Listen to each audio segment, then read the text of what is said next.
నా ప్రియమైన బిడ్డా, నా మాట జాగ్రత్తగా ఆలకించుము. నేను ఎన్నోసార్లు చెప్పాను, నీవు అర్థం చేసుకోవడం లేదు. ఎందుకో నాకు అర్థం అవడం లేదు. నీకు తేట తెల్లగా నేను చెప్పాను, అయినా నీవు వినడము లేదు. నీవు దుష్టుని సలహాలు ఆలోచనలు వింటావు, వారి చెప్పింది నిజమని అంటావు, వారితో స్నేహం చేస్తావు, వాళ్లతో తిరుగుతావు, వాళ్లు తిన్నది తింటావు, వాళ్లు త్రాగింది తాగుతావు, వాళ్లతో తిరిగితే వాళ్లు ఆలోచన బట్టి నడుచుకుంటే నీవు చెడిపోతావని నేను చాలాసార్లు చెప్పాను, అయినా నీవు అర్థము చేసుకోవడము లేదు. వాళ్లతో స్నేహం చేస్తే నీ జీవితము నాశనము అయిపోతుందని నేను నీతో ఈ విషయములను చెబుతున్నాను.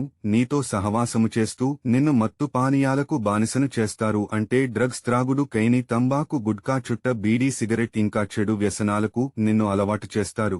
మీ జీవితము నాశనం అయిపోతాది. అలాగుననే పాపులు మార్గమును నిలవక, అంటే నిన్ను పాపమార్గములో నడిపిస్తారు. నీతో పాపము చేయిస్తారు, చెడు పనులు చేయిస్తారు, చెడు తిరుగుళ్ళు తిరుగుతారు, వ్యభిచారము చేయిస్తారు, నిన్ను తప్పుదారి పట్టించి నిన్ను చెడు మార్గములో ఇరికిస్తారు. నీవు కోల్కోలేని పరిస్థితిని తీసుకొస్తారు.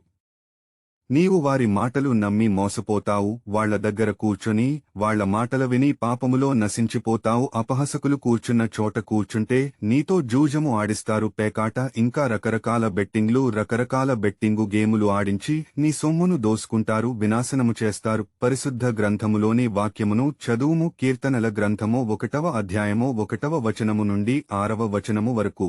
దుష్టుల ఆలోచన చొప్పున నడవక, పాపుల మార్గమున నిలువక, అపహాసకులు కూర్చుండు చోటను కూర్చుండక, యెహోవా ధర్మశాస్త్రమునందు ఆనందించుచు దివారాత్రము దానిని ధ్యానించువాడు ధన్యుడు. అతడు నీటి కాలువల యోరున నాటబడినదై ఆకు వాడక తన కాలమందు ఫలమిచ్చు చెట్టువలె నుండును. అతడు చేయనదంతయు సఫలమగును. దుష్టులు అలాగున నుండక గాలి చెదరగొట్టు పొట్టువలె నుందురు. కాబట్టి న్యాయ విమర్శలో దుష్టులను, నీతిమంతుల సభలో పాపులను నిలువరు. ఈ వాక్యమును చదివి నా మాటలు విన్నావు కదా. ఇప్పుడు నేను చెప్పినది జాగ్రత్తగా వినుము. నా మాటలు జాగ్రత్తగా వింటే నేను చెప్పినట్లు జీవిస్తే కాలువ వారన నాటబడిన చెట్టుకు నీరు తనంతట తీసుకుంటాది, గాలి కూడా తనంతట అదే వస్తాది. అంటే నీరు, గాలి, ఎరువు నేను ఇస్తాను. ఆ చెట్టు చిగురించి పువ్వులు పూచి కాయలు కాసి ఫలములను ఇస్తాది. అలాగునని నీవు నాలో జీవిస్తే నీకు ఏది అవసరమో, ఏది కావాలో సమస్తాన్ని సమకూరుస్తాను.